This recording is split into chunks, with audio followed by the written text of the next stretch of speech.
There are places on this planet that defy all human logic. Structures raised atop impossible mountains, houses floating over raging rivers, lighthouses that withstand the largest waves ever recorded, monasteries clinging to sheer rock walls. These are places where someone, at some point in history, looked into an abyss and said, "This is where I'm going to build." In this video, you'll discover 35 of these places, the loneliest, the most dangerous, the most improbable on Earth. Some have existed for centuries, others seem to defy the very laws of physics. All of them will make you question what human beings are capable of when driven by faith, by necessity, or by pure stubbornness in the face of nature. Welcome. Get ready for the journey.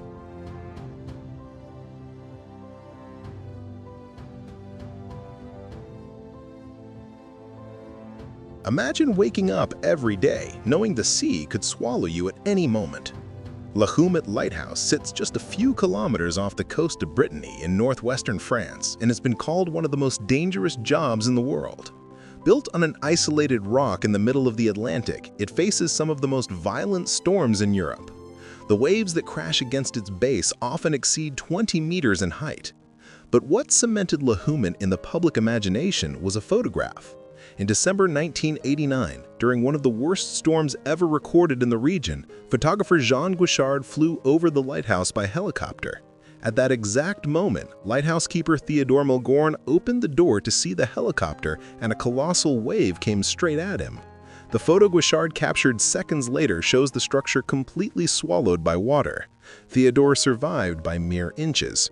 Built between 1904 and 1911, Jument cost the lives of several workers during its construction. Today it's automated, but its image remains one of the most powerful symbols of human endurance against the ocean's fury. A lonely sentinel that stands firm, storm after storm, year after year.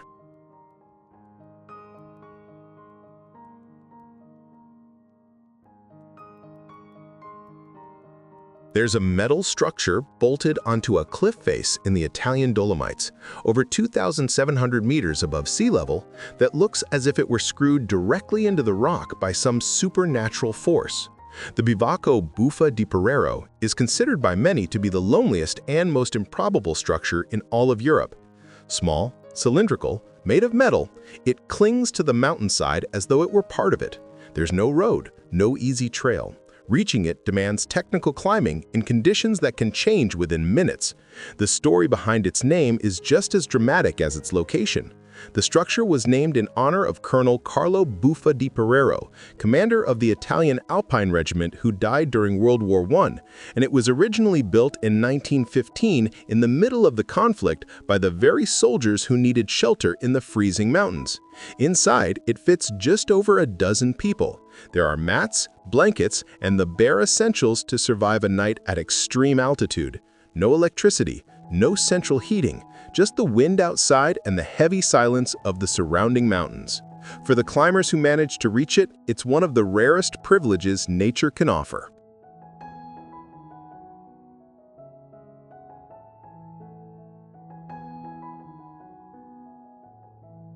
At 4,500 meters above sea level, atop Monte Rosa, the second highest peak in the Alps, there's a refuge where the sky feels so close you want to reach out and touch it. The Margherita Hut is the highest permanent mountain shelter in all of Europe. Opened in 1893 and named after Queen Margherita of Italy, who personally climbed to the summit for its inauguration ceremony, it has withstood over a century of extreme cold, biting winds, and blizzards that turned the region into a completely different world from the one below. The average temperature there stays well below freezing for most of the year. In the harshest winters, it can plunge to 40 degrees below zero. The air is so thin that any physical effort becomes a challenge, and still, the shelter welcomes researchers, mountaineers, and adventurers who climb up in search of something found nowhere else. From the Margherita's window, on clear days, you can see 4 countries at once: Italy, Switzerland, France, and Germany. The sunset seen from up there, when the sky opens into shades of orange and purple over a sea of clouds, is described by those who've witnessed it as one of the most beautiful things life can offer.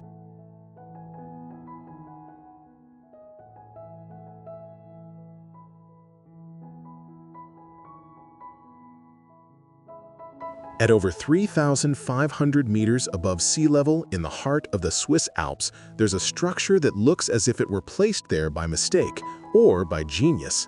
The Sphinx Observatory sits atop the Jungfraujoch, the highest point in Europe accessible by train. Built between 1931 and 1937, the complex houses research laboratories, meteorological instruments, and one of the most spectacular observation points on the planet. The concrete slab that supports it was literally carved out of a mountain of ice and rock. Getting there is an experience in itself. The train that climbs to the Jungfraujoch runs part of the way through a tunnel carved into the mountain's core, one of the greatest railway engineering feats in the world, opened in 1912 after 16 years of construction. Up there, the air is thin enough that you feel the first symptoms of altitude within minutes. Temperatures can drop well below zero even in summer. And the view, an endless stretch of glaciers and snow-capped peaks, is a beauty that stops you in your tracks. Researchers who work at the Sphinx spend weeks up there, monitoring the atmosphere, the climate, and the changes in the glaciers. It's science done at the very edge of the habitable world, and maybe that's exactly why what's learned there matters so much.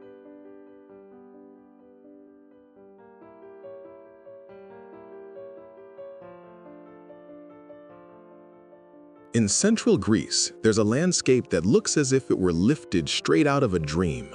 Massive rock pillars rise from the ground like giant fingers pointing to the sky.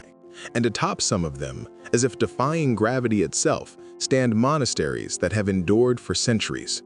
Meteora means, in Greek, suspended in the air, and the name couldn't be more fitting. The first monks arrived at these rocks around the 10th century, seeking isolation and protection.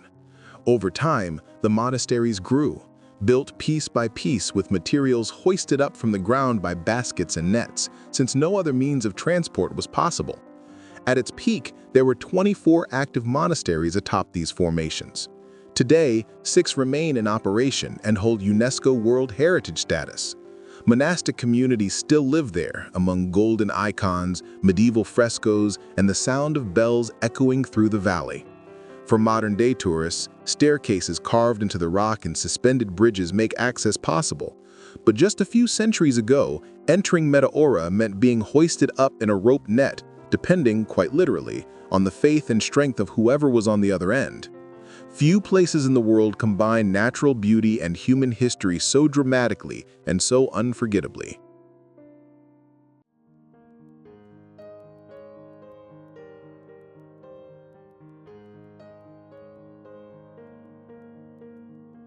There's a monastery in Bhutan literally glued to a cliff face over 3,000 meters up, and the story of its construction blends spirituality, legend, and a generous dose of impossibility. Paro Taksong, known around the world as Tiger's Nest, was built in 1692 on the spot where, according to Buddhist tradition, the master Padmasambhava meditated for 3 years, 3 months, 3 weeks, and 3 days in the 8th century. Legend has it he arrived there riding a flying tigress, which is where the site gets its name. The path to the monastery begins in a pine-covered valley and climbs steep trails that take roughly 2 to 3 hours to walk. With every turn, the site of the monastery suspended on the rock grows more striking and more improbable. Reaching the entrance means crossing a bridge over a waterfall that plunges hundreds of meters below. And once you finally pass through the gates, you enter a world of incense, prayer, and absolute stillness that makes the climb feel like part of a necessary ritual. Bhutan deliberately limits visitor numbers, precisely to preserve experiences like this one. Everything in the country seems designed to remind you that some things only have value when they cost you something.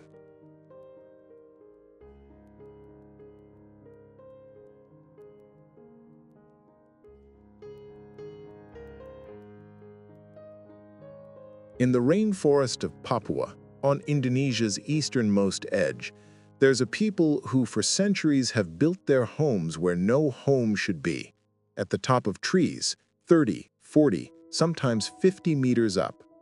The Korowai are one of the most isolated indigenous groups on the planet.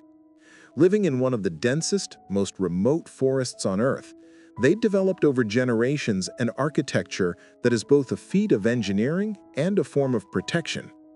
Treetop houses kept families out of reach of floods, insects, wild animals, and rival tribes. Built from bamboo, vines, and local timber, with no metal tools whatsoever, Korowai houses are surprisingly stable structures. Tree trunks serve as pillars, branches support the platforms, and foliage creates natural roofs that withstand the torrential rains of the rainforest. Wider contact with the outside world only reached many Korowai communities starting in the 1970s. And even amid the changes time has brought, many families still keep the tradition of treetop houses alive, not just as shelter, but as identity. Watching one of these structures emerge from the forest canopy is one of those moments when modern humans stop and recognize that there are ways of living in the world they never imagined.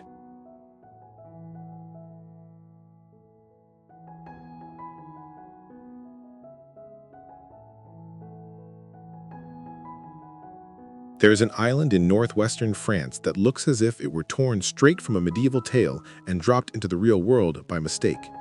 Mont Saint-Michel is a granite rock rising from the Bay of Normandy, and on it, built layer upon layer over more than 1,000 years, stands an abbey that dominates the horizon like a stone crown pointed at the sky.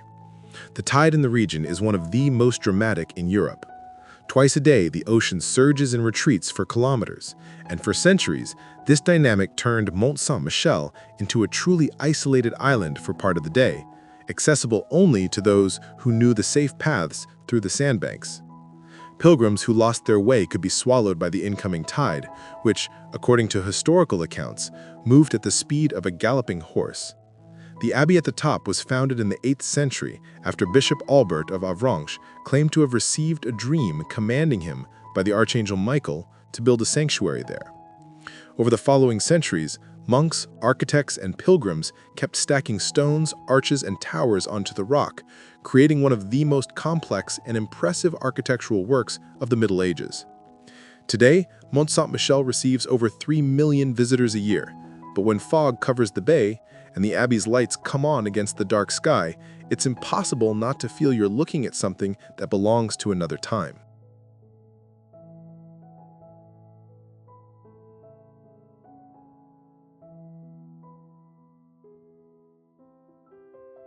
Atop a rock formation that looks as if it were split in two by some geological force, amid the constant mist of the mountains of Guizhou, stand two Buddhist temples, separated by a natural crevice in the rock, connected by a suspended bridge that seems to float among the clouds. The Golden Temple of Mount Fanjing is one of China's most iconic and surreal images. The mountain it stands on has been sacred to Buddhism for over 2,000 years, and it was declared a UNESCO World Heritage Site in 2018, not only for its cultural significance, but for being one of the best preserved ecosystems on the planet, home to species found nowhere else in the world, like the Guizhou golden monkey. Climbing to the temples is a pilgrimage in itself. There are over 8,000 steps carved into the mountain, a climb that takes several hours and winds through bamboo forests, bridges over waterfalls, and layers of mist that drift in and out of view like actors on a stage. And when you finally reach the top and see the two golden temples emerging from the rock, separated by the chasm and united by faith, you understand why generation after generation chose this place to speak with the divine. There are places in the world that explain themselves. Mount Fanjing is one of them.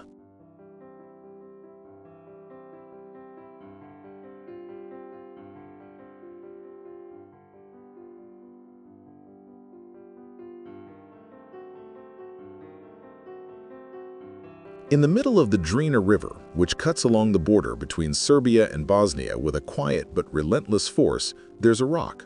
And on top of that rock, there's a house. Small, wooden, with a simple roof and windows that look out onto both riverbanks at once, the Drina River House is one of the most beloved and most photographed symbols of the Balkans. And the story behind it is just as improbable as its location. It all began in 1968, when a group of young swimmers from the town of Bajina Basta found a flat rock in the middle of the river and decided it would be the perfect spot to rest after a swim. Over time, they brought planks and built a platform. The platform became a shelter. The shelter became a house. The trouble is, the Drina is a river of unpredictable temper. Over the decades, floods have destroyed the structure 6 times. And 6 times it's been rebuilt, always a little sturdier, always with the same affectionate stubbornness of the locals who refuse to let the river win. Today, the house is the centerpiece of the Drina Regatta, an annual event that draws participants from several countries. It's private and off-limits to visitors, which, in a way, only adds to its allure, because there's something about the idea of a house built in the middle of a river that makes you smile and think, of course someone did this.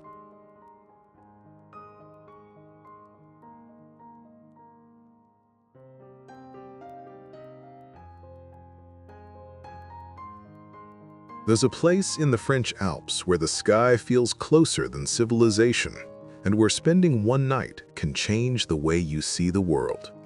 The Refuge des Cosmiques sits at over 3,700 meters above sea level on the slopes of Mont Blanc, the highest point in Western Europe. It's one of the busiest mountain refuges in the Alps, not because it's easy to reach, but because it lies along the route of one of the continent's most famous climbs. Originally built in the late 19th century and expanded over the years, the refuge today houses more than 100 climbers in tightly packed bunks, with hot meals served in a common room, buzzing with stories, languages, and preparations for the next day. The experience begins on the way up. The trail to the Cosmiques crosses live glaciers, passes crevasses, and requires climbing gear. It's not a hike, it's a miniature expedition. But it's at night that the place reveals its soul. When silence settles in and the last village lights below fade into the horizon, the sky above the Cosmiques fills with stars in a way most people have only ever seen in photographs.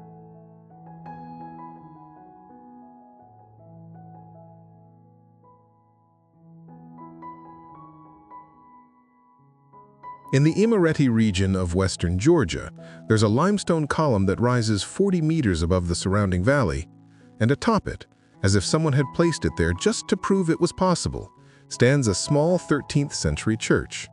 The Katski pillar was for centuries shrouded in legend and mystery.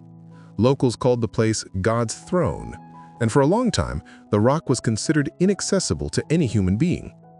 The Georgian Orthodox Church used the site as a symbol of unshakable faith, something that existed in the world, sacred and untouchable, yet forever out of reach for ordinary people. The first documented expedition to climb the pillar didn't happen until 1940, and what the explorers found at the top was extraordinary. Besides the Church of Maximus the Confessor, there were the remains of a hermit who had apparently lived there, completely alone, cut off from the world, on a stone platform smaller than 100 square meters. Today, a metal ladder fixed to the rock allows monks and determined visitors to make the climb, but only one monk is permitted to live at the top, following the age-old tradition of spiritual isolation that defines this place. Climbing the Katski pillar is to understand that, for some people, the farther they get from the world, the closer they feel to what they're seeking.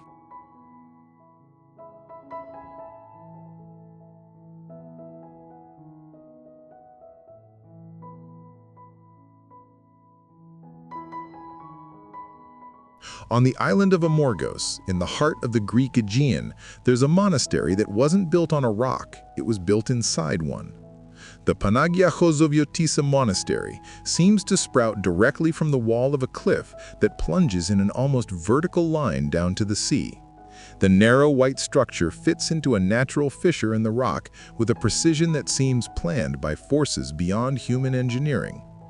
The monastery's history dates back to the 9th century, when monks fleeing persecution carried with them a sacred icon of the Virgin Mary and sought out the most unreachable place they could find to protect it.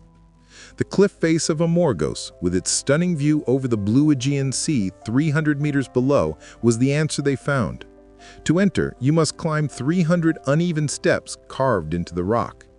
Upon arrival, monks dressed in black greet visitors with homemade orange liqueur and lukumares, small, traditional Greek fried dumplings. It's a gesture of hospitality that contrasts with the site's absolute austerity. Inside, the rooms stack on top of one another along the natural fissure in the rock like a vertical labyrinth. The walls sweat with moisture, candles flicker, and the murmur of prayers echoes in a way that seems to rise from within the stone itself. It's one of the smallest and most sacred monasteries in Greece, and one of the hardest to forget.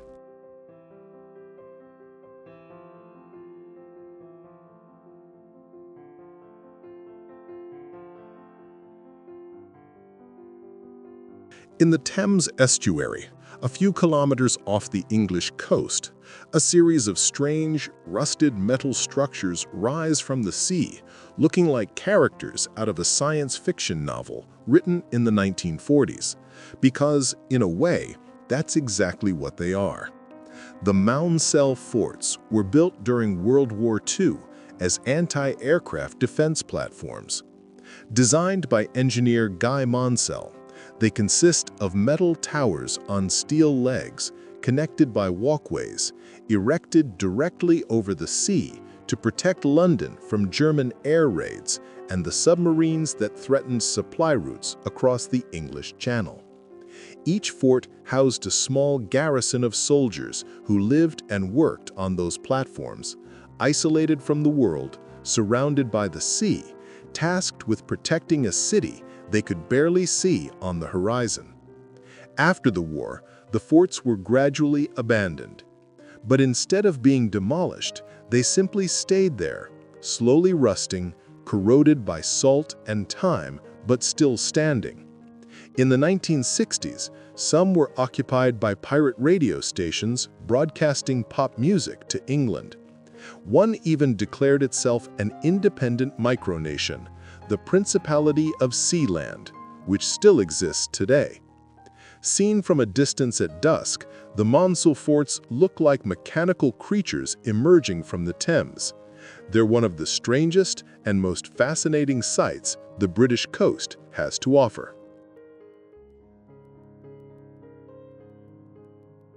On the Basque coast of northern Spain, there's a small, rocky island connected to the mainland by a winding bridge and a staircase of 241 steps that snakes up the cliff as if it were designed by someone who loves a challenge just as much as beauty.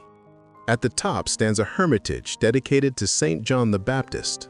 Small, white, battered by the winds of the Cantabrian Sea, it has stood on this spot since the 10th century, enduring storms, pirates, lightning, and centuries of being forgotten and rediscovered. Tradition holds that anyone who reaches the top and rings the hermitage bell can make a wish, and that the number of tolls represents how many sins they wish to see forgiven. That's why, on pilgrimage days, the sound of the bell echoes endlessly over the ocean. The site gained worldwide fame when it appeared in Game of Thrones as Dragonstone, the ancestral castle of House Targaryen.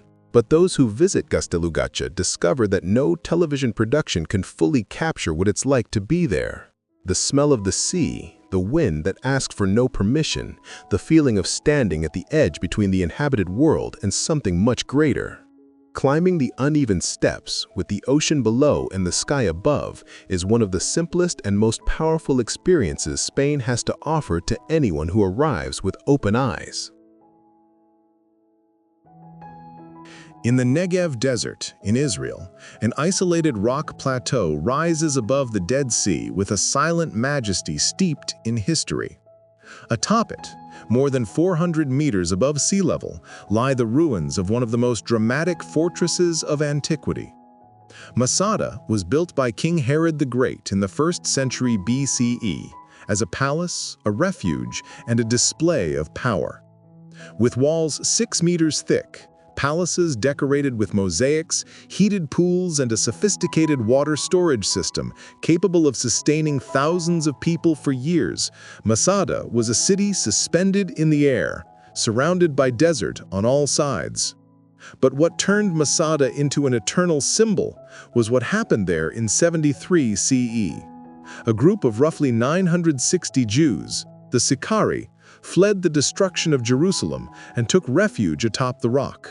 The Romans followed, laid siege to the fortress, and spent months building an earthen ramp to reach the top. When the Romans finally breached the walls, they found the refugees dead. According to the historian Flavius Josephus, the people of Masada chose death over surrender. Today, Masada shall not fall again is a phrase that echoes through Israeli national identity. And when the sun rises over the desert and bathes the ruins in golden light, it's impossible not to feel the weight of everything those stones have witnessed. In Crimea, on a rock jutting out over the Black Sea like the prow of a ship, stands a castle that looks as if it stepped straight out of a Germanic fairy tale. Small, pointed, dramatic, and utterly out of place in the Mediterranean-like setting around it. Swallow's Nest Castle was built between 1911 and 1912 by German Baron Pavel von Steingl as a summer residence. The choice of location was deliberately theatrical. Aurora Cliff, rising 40 meters above the sea, offered a position that combined visual spectacle with complete isolation. The castle's neo-Gothic style, sharp towers, pointed windows, dark stone, contrasts with the blue of the sea and the green of the surrounding hills in a way that makes any photograph look edited. But it's real, and it's one of the most recognizable images in the entire region. Throughout the 20th century, the castle survived earthquakes, wars, and decades of neglect before being restored and turned into a restaurant. Crimea's political history in recent decades has complicated access for many visitors, but the image of Swallow's Nest above the Black Sea remains one of the most powerful postcards of Eastern Europe. There's something deeply human about the idea of building a fairy tale castle at the most dramatic point of a cliff, as if the beauty of the place demanded an answer worthy of it. On a rocky plateau rising from the green plains of Tipperary in the center of Ireland stands a cluster of ruins that seem to have grown organically out of the stone itself, as if history had sprouted from the ground alongside the grass around it.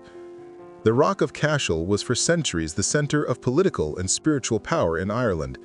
It was here that the kings of Munster were crowned, and according to legend, it was here too that St. Patrick, Ireland's patron saint, baptized King Angus in the 5th century, using his staff for support during the ceremony. As the story goes, he accidentally pierced the king's foot with the staff, and the king, thinking it was part of the ritual, said nothing.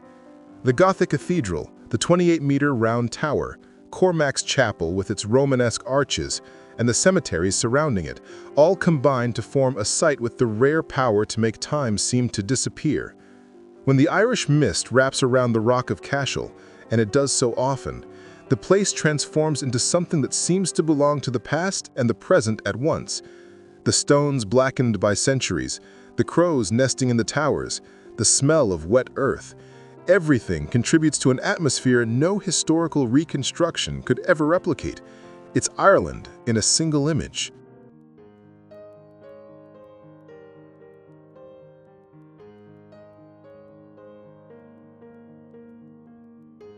On a granite cliff that plunges almost vertically over a dense forest in northeastern Turkey, there's a monastery that looks as though it were painted onto the rock by an artist with too much imagination and too little fear of heights.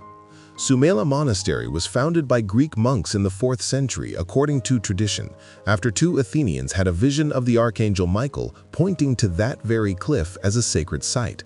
For more than 16 centuries, the monastic community survived wars, invasions, earthquakes, and shifting empires, from Byzantium to the Ottoman Empire.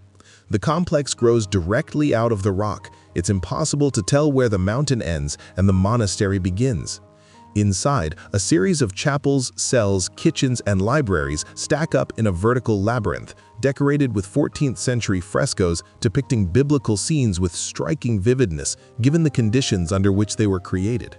In 1923, following the Great Population Exchange between Greece and Turkey, the monks were forced to leave, carrying with them the sacred icon of the Virgin Mary that had been the spiritual heart of the place. The monastery sat closed for decades. Today, it's a museum open to the public and one of Turkey's most thrilling destinations. Climbing up to Saint-Michel through the trees and the mist is one of the most cinematic experiences this country has to offer, and in a country that also has Cappadocia and Ephesus, that's saying a lot.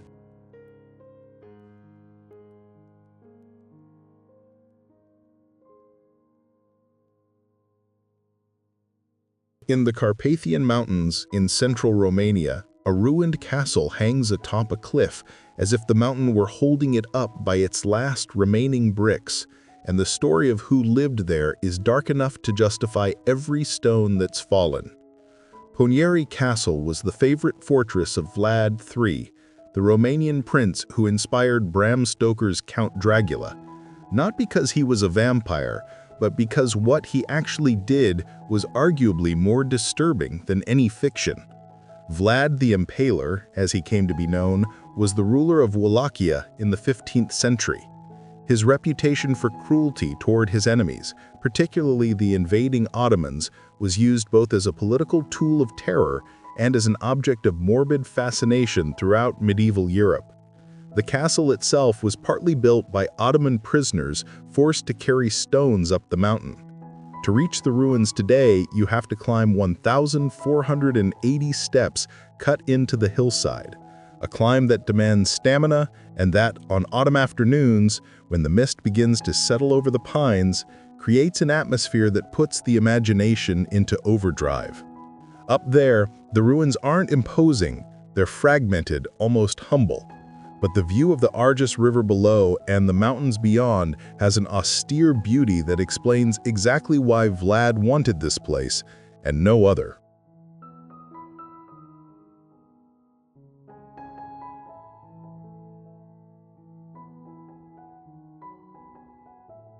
At 1,400 meters above sea level, in the central Italian Apennines, in the heart of Gran Sasso National Park, stands a castle that time has turned into something more beautiful than any architect could have planned.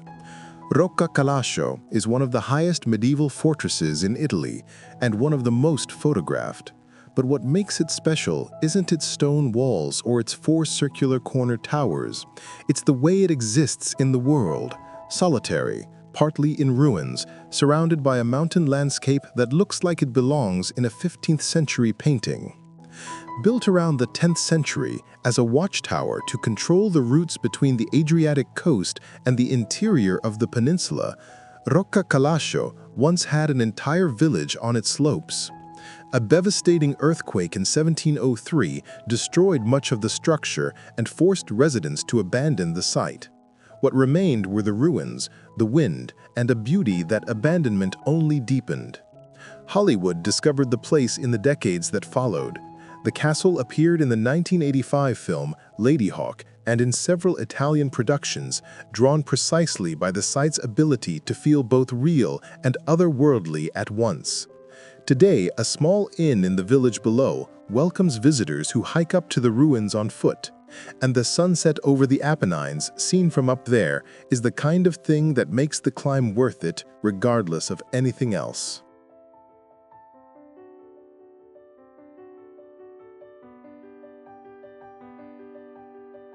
12 kilometers off the coast of Kerry, in southwestern Ireland, two black rocks rise from the Atlantic Ocean like clenched fists raised to the sky.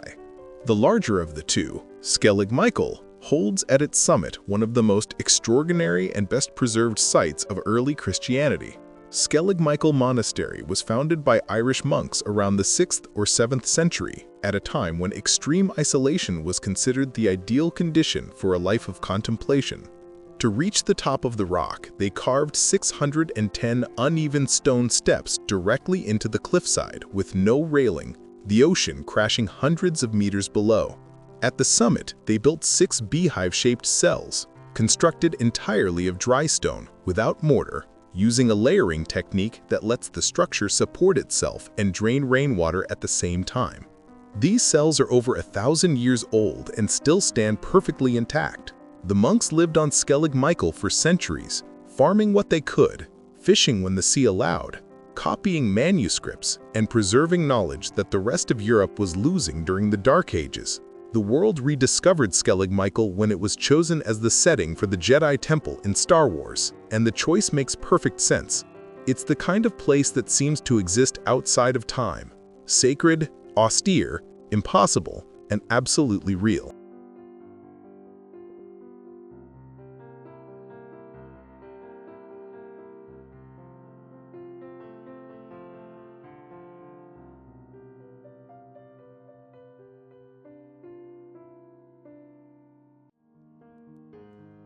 35 places, 35 stories of people who looked at the impossible and decided to try anyway. Lighthouses raised in the middle of raging oceans, monasteries glued to sheer cliff walls, houses atop trees, in the middle of rivers, on the slopes of volcanoes, fortresses that watched empires rise and fall, cabins that hold the purest silence there is. What all these places have in common isn't madness, it's determination. The human refusal to let geography, climate, or common sense dictate the limits of what can be built, inhabited, and loved. If this video sparked in you that urge to see the world through different eyes, subscribe to the Beyond Reality channel and hit the bell so you never miss a journey. And tell us in the comments, where are you watching this video from? Because the world is vast, and who knows, your corner of it might be the next impossible place we explore together. Until the next adventure.